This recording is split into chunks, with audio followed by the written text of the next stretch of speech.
Lesson from G.M. Rohn: I have come to a decision, and decisions are powerful because once they are made, life begins to move. Today, I am no longer negotiating with average. I am no longer explaining average. I am no longer tolerating average. From this day forward, average no longer has permission to live in my life. Average is not a destination, it is a habit, and like any habit, it was built slowly, through small excuses, delayed actions, and comfortable routines. Average sneaks in when we say, "I'll do it tomorrow." When we accept results we know we could improve, when we settle not because we want to, but because it's easier. But easy is expensive. Easy costs dreams. Easy costs potential. Easy costs the life you could have lived. I won't be average anymore because average thinking produces average results. You don't rise to the level of your hopes. You fall to the level of your daily discipline. Life doesn't change by chance, it changes by choice, and today, I choose to upgrade my standards, not my wishes, not my complaints, my standards. From now on, I expect more from myself than anyone else ever will. I understand that success is not something you pursue. It's something you attract by the person you become. So if I want better results, I must become better. If I want more income, I must bring more value. If I want growth, I must accept discomfort. Average avoids pain. Excellence understands pain. Average looks for motivation.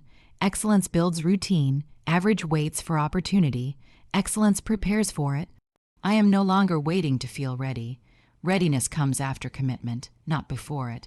I won't be average anymore because average blames circumstances. It blames the economy, the family, the past, the lack of education, the lack of support. But I have learned something important. Everything changes when I change. The moment I take full responsibility for my life is the moment my life starts responding to me. From this point on, I will do the simple things that average people neglect. I will read when others scroll. I will plan when others drift. I will work on myself when others are only working on their jobs. Small disciplines practiced daily create massive results over time, while small errors in judgment practiced daily create disaster. I won't be average anymore because average goals don't excite the soul. I am setting goals that pull me forward, goals that scare me just enough to force growth. I will not downgrade my dreams to match my comfort. I will upgrade my habits to match my vision. Let others laugh at discipline. I know laughter fades when results arrive. Let others chase entertainment. I am chasing progress. Let others settle for survival. I am committed to significance. I understand that becoming above average doesn't happen in a weekend. It happens in the quiet hours, the early mornings, the late nights, the moments when no one is watching. Character is built when applause is absent. Today, I draw a line. On one side is the old me excuses, delays, average effort. On the other side is the new me committed, focused, intentional. I step forward knowing the price of growth is always less than the cost of regret. I won't be average anymore, not in thinking, not in effort, not in discipline, not in character, because average is crowded and I was designed for more. Average is a habit, not a destiny, and habits are formed quietly through repetition, not through dramatic failure or sudden collapse. No one wakes up one day and decides to live an average life. It happens when small decisions go unexamined and comfort becomes the priority. Average is choosing what feels good over what builds strength, choosing convenience over discipline, choosing familiar routines even when they no longer serve growth. When effort becomes optional, average moves in. When standards are lowered to avoid discomfort, average takes control. It is not forced upon anyone by circumstances, background, or luck. It is accepted slowly through tolerance. The most dangerous part of average is that it feels safe. It doesn't hurt enough to demand change, yet it quietly steals potential day by day. Destiny, on the other hand, is shaped by intention. It responds to what is practiced consistently, not what is desired occasionally. A habit repeated long enough begins to feel like identity, and people start saying, "This is just how I am," when in reality it is simply what they have rehearsed. Average effort produces average confidence. Average thinking produces average expectations. Average goals produce average lives, but habits can be interrupted the moment awareness appears. Once a person sees that average is learned behavior, it loses its power. What is learned can be unlearned. What is practiced can be replaced. What has been tolerated can be rejected. Average survives on excuses. It survives on comparison, on pointing to others who are doing less and using them as justification. It survives when people confuse being busy with being productive, motion with progress, activity with achievement. Many stay average not because they lack ability, but because they underestimate the value of small daily disciplines. They look for transformation in dramatic changes while ignoring the power of consistent, simple actions. Reading 10 pages a day feels insignificant. Improving one skill at a time feels slow. Waking up an hour earlier feels uncomfortable. But average thinking dismisses small improvements, not realizing that life compounds whatever is repeated. Breaking free from average begins with honesty, honest evaluation of how time is used, how promises to oneself are kept or broken, how often comfort wins over commitment. Destiny shifts when a person decides that their future deserves better habits than their past. Discipline becomes an act of self-respect rather than punishment. Growth becomes a responsibility rather than a hope. Every improved habit is a vote against average. Every kept promise strengthens identity. Every disciplined action sends a signal to the mind that change is not only possible, but expected. Average fades when standards rise. When effort is no longer negotiable. When preparation becomes routine. When learning becomes daily nourishment rather than occasional inspiration. The gap between where someone is and where they want to be is rarely filled by talent. It is filled by habits aligned with intention. The moment habits change, direction changes. The moment direction changes, life begins to move differently. Decisions change direction, not wishes, and this is where most people misunderstand how life actually works. Wishing is passive, it costs nothing and requires no courage. A wish allows someone to feel hopeful without being responsible. Decisions are different. A decision draws a line and demands behavior to match it. The moment a true decision is made, options disappear and excuses lose their strength. Life responds not to what someone wants, but to what they decide to do consistently. Many people spend years wishing for better health, better income, better relationships, or better confidence, yet their daily actions remain unchanged because wishes don't require movement. A decision creates pressure, and pressure creates progress. When someone decides, they stop waiting for motivation and start acting from commitment. Motivation comes and goes, but a decision stays. It anchors behavior when feelings fluctuate. Without decisions, people drift.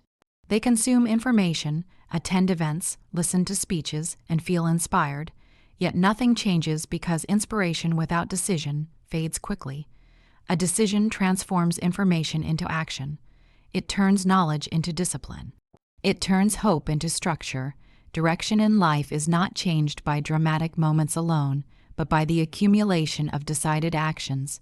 A single decision to wake up earlier changes how mornings are used.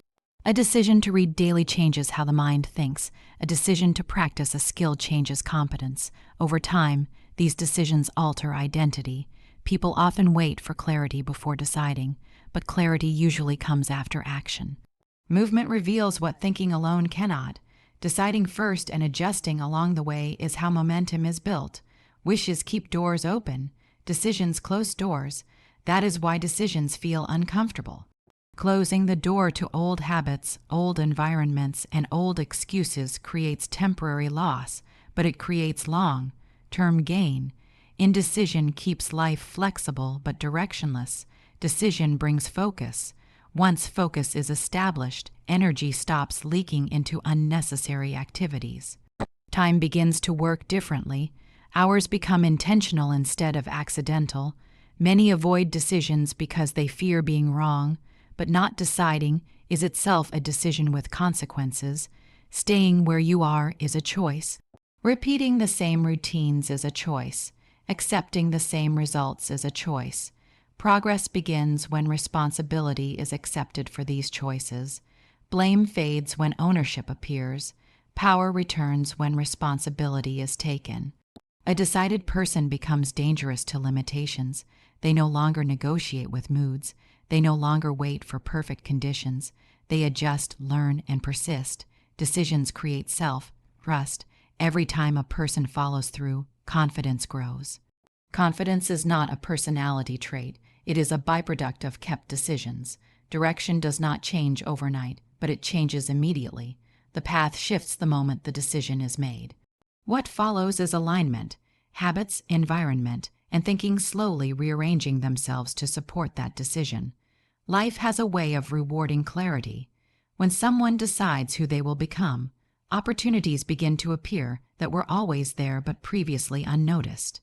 Raise standards before asking for results, because life will never outperform the expectations you tolerate. Results are a reflection of what is accepted, not what is requested. Many people ask for better outcomes while maintaining the same behaviors, the same effort, and the same level of personal demand. They hope life will improve without first improving themselves, but standards act like an internal thermostat. Whatever level they are set at determines the conditions of life. If standards are low, results stay low. If standards rise, life must adjust. Standards are not about perfection. They are about minimums. They define what is no longer acceptable. When a person decides they will no longer accept being late, being unprepared, being inconsistent, or being careless with time, their behavior begins to shift naturally. Willpower is unreliable, but standards create structure. You don't negotiate with standards every day, you live by them. This removes emotional debate and replaces it with clarity. Many confuse standards with pressure from others, but true standards are personal. They are private agreements with oneself. No one else needs to know them for them to be powerful. In fact, the strongest standards are often invisible.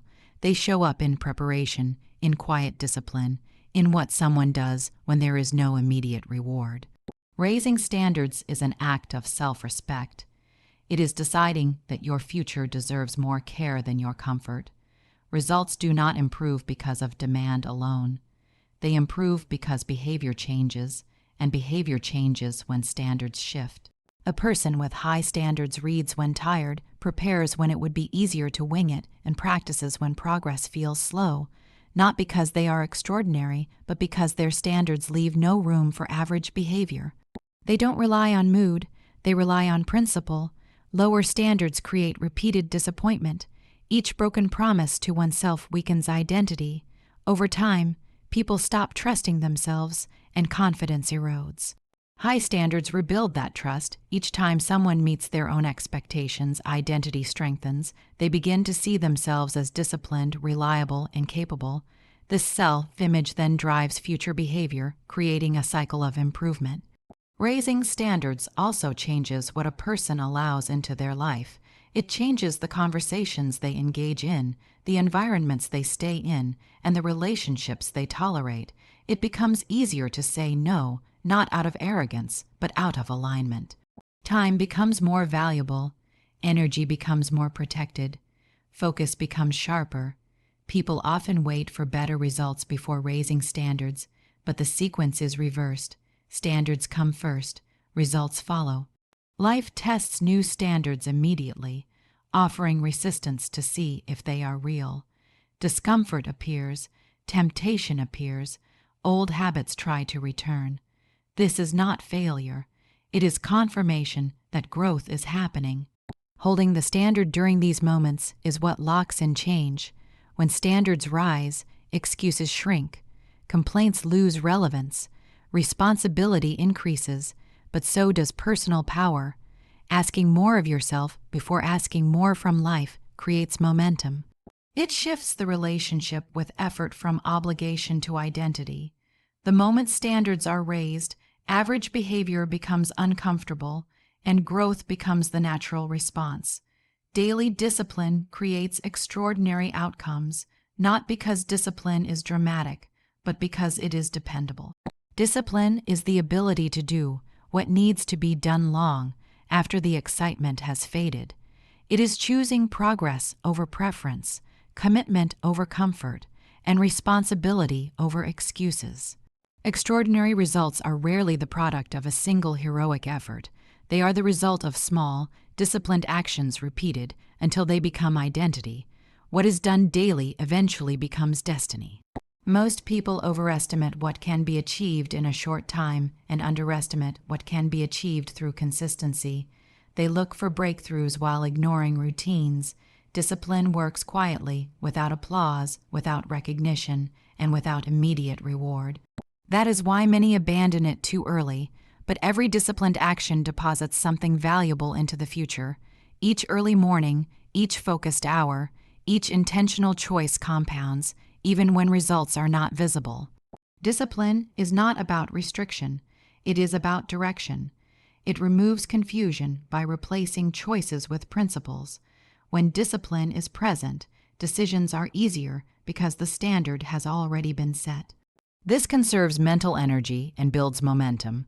Without discipline, life becomes reactive. Energy is spent managing consequences instead of creating progress. Extraordinary outcomes require patience, and discipline is patience in action. It is trusting the process when progress feels slow. It is continuing when motivation is absent. Motivation is emotional and unreliable. Discipline is structural and stable. It doesn't depend on mood, weather, or circumstances. It shows up because it is scheduled, practiced, and expected. Daily discipline also strengthens character. Each time a person follows through, self-respect increases. Confidence grows not from positive thinking, but from proven behavior. The mind begins to trust the person who keeps promises to themselves. This trust creates courage, and courage invites bigger challenges. Over time, disciplined individuals stop asking if they can do something and start asking how well they can do it. Many avoid discipline because they associate it with pain, but the absence of discipline creates far greater pain. Regret, stress, and missed potential are heavier burdens than effort. Discipline is the bridge between intention and accomplishment. Without it, goals remain fantasies. With it, ordinary actions become powerful tools. Extraordinary outcomes are often misunderstood as luck or talent, but when examined closely, they are usually the result of habits others were unwilling to maintain. Reading daily instead of occasionally, practicing fundamentals instead of chasing shortcuts, preparing consistently instead of reacting desperately. Discipline is choosing what matters most over what feels best in the moment. Time rewards discipline generously.